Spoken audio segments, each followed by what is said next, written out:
అనుకోకుండా పెద్ద వర్షం. ఆ పల్లెటూరి చివర్లో ఒక చిన్న బస్ స్టాండ్ ఉండేది. ఒక పసుపు లైట్ వెలుగుతూ ఉండేది. ఆ లైట్ కింద తడిసిన షర్టుతో కిరణ్ నిలబడి ఉన్నాడు. చేతిలో మందుల సంచి. మనసులో ఏదో ఆందోళన. ఇంట్లో అనారోగ్యంతో ఉన్న తన అమ్మ కోసం పట్టణానికి వెళ్లి మందులు తెచ్చుకున్నాడు. కానీ చివర బస్ ఆలస్యం కావడంతో ఒంటరిగా అక్కడ ఎదురు చూస్తున్నాడు. చుట్టూ ఎవరూ లేరు. వర్షపు చినుకులు నేలపై పడుతూ భయంకరమైన శబ్దం. అప్పుడే దూరంగా ఒక పాత బస్ హారన్ వినిపించింది. బస్ దగ్గరకు వచ్చి ఆగింది. బస్సులో డ్రైవర్, కండక్టర్ తప్ప ఇంకో అమ్మాయి మాత్రమే ఉంది. నల్లటి చుడిదార్ వేసుకొని ఆ అమ్మాయి కళ్ళల్లో భయం స్పష్టంగా కనిపిస్తుంది. చేతిలో చిన్న బ్యాగ్ పట్టుకుని నెమ్మదిగా బస్ దిగుతుంది. చుట్టూ ఒకసారి చూసి కిరణ్ దగ్గరకు వచ్చింది. అన్నయ్య, ఈ అడ్రస్ ఎక్కడుందో చెప్తారా అని వణుకుతూ అడిగింది. కిరణ్ పేపర్ తీసుకొని చూశాడు. అది చాలా పాత అడ్రస్. ఈ ఇంట్లో ఇప్పుడు ఎవరు ఉండరు.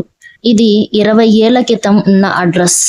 ఆ మాట విన్న వెంటనే ఆ అమ్మాయి మొహం మారిపోయింది. నాకు వెళ్ళడానికి ఇంకెక్కడ దారి లేదన్నయ్య. ఇక్కడెక్కడ నాకు ఎవరూ తెలియదు అని చెప్పి కళ్ళనీళ్లు పెట్టుకుంది.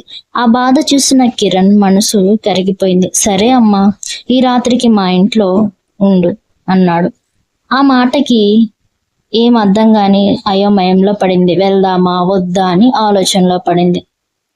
ఆ అమ్మాయి కొద్దిసేపు సందేహంగా ఉండి సరే అన్నయ్య వస్తానని చెప్పి ఇంకా ఇద్దరు వర్షంలో నడుస్తూ వెళ్ళారు.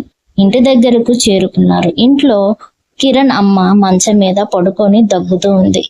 ఎవర్రా ఈ అమ్మాయి అని అడిగింది. దారి తప్పిపోయిందమ్మా, ఈ రాత్రి ఇక్కడే ఉంటారు కిరణ్ చెప్పాడు. ఆ వృద్ధురాలు ప్రేమగా నవ్వి రామ్మా, ముందు బట్టలు మార్చుకో అంది. కొద్దిసేపటికి ఆమెకు వేడి అన్నం పెట్టారు. ఆ అమ్మాయి చాలా ఆకలితో తింటూ ఒక్కసారిగా ఏడవడం మొదలు. ఏమైందమ్మా అని కిరణ్ అమ్మ అడిగింది. ఇంత ప్రేమగా నాకు ఎప్పుడు ఎవరు భోజనం పెట్టలేదు అని కళ్ళనీళ్లు పెట్టుకుంది. ఆ మాట విన్న అర్జున్ హృదయం కరిగిపోయింది. నీ పేరేమిటి అని మెల్లగా అడిగాడు. నా పేరు సౌజన్య అండి. నీ వాళ్ళు ఎక్కడుంటారు అని అడిగాడు. కానీ చెప్పడానికి చాలా భయపడింది.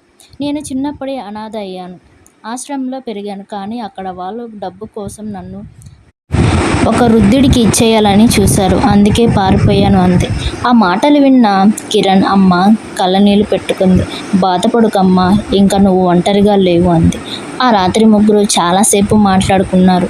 ఎన్ని రోజుల తర్వాత సౌజన్య ముఖంలో చిన్న నవ్వు కనిపించింది. కానీ మరుసటి ఉదయం ఇంటి ముందు ఇద్దరు అనుమానాస్పదలు వ్యక్తులు వచ్చారు. కిరణ్ గుండె ఒక్కసారిగా తడబడింది. ఇక్కడికి ఒక అమ్మాయి వచ్చిందంట, ఎక్కడుంది అని వాళ్ళు అడిగారు. కిరణ్ వెంటనే అర్థం చేసుకున్నారు.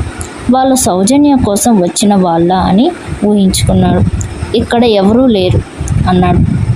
కానీ వాళ్ళు బలవంతంగా లోపలికి రావడం ప్రయత్నించారు. కిరణ్ కోపంగా వాళ్ళను అడ్డుకున్నాడు.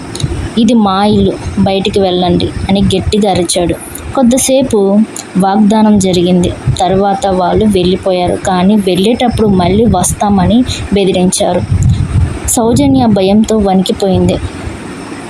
నా వల్ల మీకు ప్రమాదం వస్తుందన్నయ్య, నన్ను వాళ్లకు అప్పగించండి అంది. కిరణ్ మాత్రం నవ్వుతూ బాధలో ఉన్న వాళ్ళను వదిలేస్తే మనుషులు కాదమ్మా అన్నాడు. రోజులు గడుస్తున్న కొద్దీ సౌజన్య ఆ ఇంట్లో కలిసిపోయింది. కిరణ్ అమ్మను చూసుకోవడం, ఇంటి పనులు చేయడం, చిన్న చిన్న నవ్వులతో ఆ ఇంట్లో ఆనందం నిండిపోయింది. కిరణ్ కూడా తెలియకుండానే ఆమెను ఇష్టపడడం మొదలుపెట్టాడు. ఒకరోజు పని ముగించుకొని వస్తుండగా అదే ఇద్దరు వ్యక్తులు రోడ్డు పక్కన మాట్లాడుకుంటూ కనిపించారు. రేపు ఆ అమ్మాయిని తీసుకువెళ్దాం అన్న మాట విన్న కిరణ్ వెంటనే ఇంటికి పరిగెత్తుకుంటూ వచ్చాడు. ఆ రాత్రి సౌజన్యాన్ని తీసుకొని మరో ఊరికి వెళ్ళాలని నిర్ణయించుకున్నారు. ముగ్గురు అర్ధరాత్రి బస్ స్టాండ్కి వెళ్ళారు. కానీ అక్కడే ఆ వ్యక్తులు వచ్చారు. ఎక్కడికి పారిపోతున్నారు అంటూ సౌజన్యాన్ని లాగడానికి ప్రయత్నించారు. కిరణ్ వాళ్ళతో గొడవ పడ్డాడు.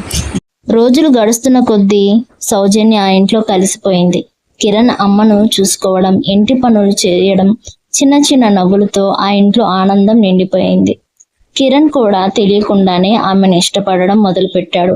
ఒకరోజు పని ముగించుకొని వస్తుండగా అదే ఇద్దరు వ్యక్తులు రోడ్డు పక్కన మాట్లాడుకుంటూ కనిపించారు.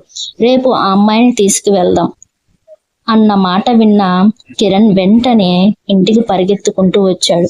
ఆ రాత్రి సౌజన్యాన్ని తీసుకొని మరో ఊరికి వెళ్ళాలని నిర్ణయించుకున్నారు. ముగ్గురు అర్ధరాత్రి బస్ స్టాండ్ కి వెళ్లారు. కానీ అక్కడికే ఆ వ్యక్తులు వచ్చేశారు. ఎక్కడికి పారిపోతున్నారు అంటూ సౌజన్యాన్ని లాగడానికి ప్రయత్నించారు. కిరణ్ వాళ్ళతో గొడవ పడడం ప్రారంభించాడు. ఒక్కసారిగా వాళ్ళలో ఒకడు కత్తి తీశాడు. సౌజన్య భయంతో కిరణ్ ముందు నిలబడి అన్నయ్య జాగ్రత్త అని అరిచింది. అదే సమయంలో పోలీస్ జీపు అక్కడికి వచ్చింది. వాళ్ళిద్దరిని పోలీసులు పట్టుకున్నారు. అంతే, ముగిసిపోయింది. సౌజన్య నేలపై కూర్చొని ఏడుస్తూ నా కోసం ఎందుకు ఇంత చేస్తున్నారని అడిగింది. కిరణ్ మెల్లగా నవ్వి మనిషి పుట్టినప్పుడు ఇతరులు ఇబ్బందుల్లో ఉన్నప్పుడు సహాయం చేయాలి, ఇది నా అలవాటు అన్నాడు. కొన్ని నెలల తర్వాత సౌజన్య చిన్న టైలరింగ్ షాప్ పెట్టుకుంది. కిరణ్ అమ్మ ఆరోగ్యం కూడా బాగైంది. ఒకరోజు సౌజన్య అర్జున్ దగ్గరకు వచ్చి నా జీవితంలో కుటుంబం అంటే ఏమిటో మీరు చూపించారు. డబ్బు లేకపోయినా పర్వాలేదు, మంచి మనసున్న వాళ్ళు ఉంటే జీవితం అందంగా ఉంటుంది. ఈ స్టోరీ మీకు నచ్చినట్లయితే వెంటనే లైక్ చేసి సబ్స్క్రైబ్ చేయండి. ప్లీజ్ సపోర్ట్ చేయండి.